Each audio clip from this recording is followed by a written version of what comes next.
त्याच्यासोबतचे आपले काही संबंध आहे का हे मात्र गंभीर. उद्धव ठाकरे असे म्हटले की आम्ही मोदींना दूर केलं नाही, मोदींनी आम्हाला दूर केलेलं आहे. त्यांचे वक्तव्य कसं पाहतात ते आता आपले मला असं वाटतं की वाक्य पॉझिटिव्ह वेने घ्यायचं का? आम्ही तर पॉझिटिव्ह वेनीच घेतो, आम्ही निगेटिव्ह वेनी घेतच नाही.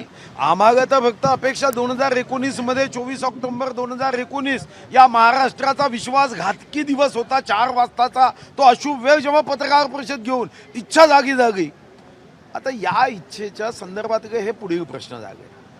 आता त्यांनी आपला जो काही भाव व्यक्त केला की आम्ही काही मोदीजींच्या संदर्भामध्ये, मला माहीत नाही, मी ऐकलं नाही, तुम्ही सांगत आहात की मोदीजींच्या बद्दल माझ्या मनात सन्मान आहे किंवा अजून काही, तर द्वेष नाही, हा तर सकारात्मक दृष्टीनेच घ्यायचा असतो. शेवटी आपल्याकडे जेव्हा प्रभू रामाची आपण प्राणप्रतिष्ठा करतो तेव्हा वाघ्याला सुद्धा वाल्मिकी होण्याची संधी आपल्या देशामध्ये दिल्या जाते. पण चूक केली म्हणजे आयुष्यभर त्या चुकीचं आपण हेच केलं पाहिजे. मला वाटतं की चूक डोक्यावर घेऊनच वागलं पाहिजे असं नाही. ठीक आहे, त्यांनी म्हटलं का, चांगली गोष्ट आहे. भाऊ, मराठा आरक्षणासंदर्भातलं राज्यपत्र अधिसूचना आलेलं आहे, तरी मनोज जरांगे पाटील पुन्हा एकदा म्हणतात की आम्ही 10 तारखेपासून उपोषणाला बसू आणि साखळी आंदोलन करू. या कॅबिनेट जो एकंदरीत अधिवेशन घेणार आहे तोपर्यंत आम्ही पुन्हा एकदा आंदोलन आणि उपोषण. असं आहे की या संदर्भात आदरणीय जरांगेजी आपल्याला जास्त माहिती देऊ शकतील. एक आमदार म्हणून, या महाराष्ट्राचा नागरिक म्हणून मला एवढंच वाटतं, प्रत्येकाने आपल्या मागण्या कराव्यात, मागण्यांचा पाठपुरावा करावा, मागण्यांसाठी लोकशाहीच्या माध्यमातून लोकशाहीला अपेक्षित आंदोलनही करण्यामध्ये कोणालाही नाही, नकार नाही. पण दुसऱ्या समाजाच्या संदर्भात, दुसऱ्या जातीच्या संदर्भामध्ये शब्दांचा उपयोग हा संयमितपणे केला पाहिजे.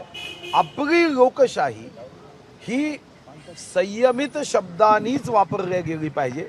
आपली लोकशाही ही संस्कारी लोकशाही असावी, ही स्वैराचारी लोकशाही होऊ नये याची काळजी घेण्याची मात्र आवश्यकता आहे. काही दिवसामध्ये काँग्रेसमध्ये मोठ्या प्रमाणात फूट पडणार आहे, राजकीय भूकंप होणार अशी माहिती समोर येत आहे. काय खोटं काय त्याच्यात? मग तुम्ही सांगा, इंडी अलायन्समध्ये ममता दीदींनी टाटा केला, तिकडे आमचे सन्माननीय पंजाबचे मुख्यमंत्री बाय बाय करताय, नितीश कुमारजींनी पाठ दाखवली. असं आहे की शेवटी काँग्रेस आज ज्या अवस्थेमध्ये आहे आणि त्यांची दिशा जी आहे, तुम्ही बघितलं असेल की इतका मोठा पक्ष, या पक्षाने आता पत्रकार परिषदेमध्ये जाती विचारायला सुरुवात केली. तर मला वाटतं की जेव्हा काँग्रेसचे नेते तथाकथित जे पंतप्रधान बनण्याचा संकल्प आणि स्वप्न घेऊन भारत जोडो करतोय, तो मात्र देश तोडूची भाषा करतात.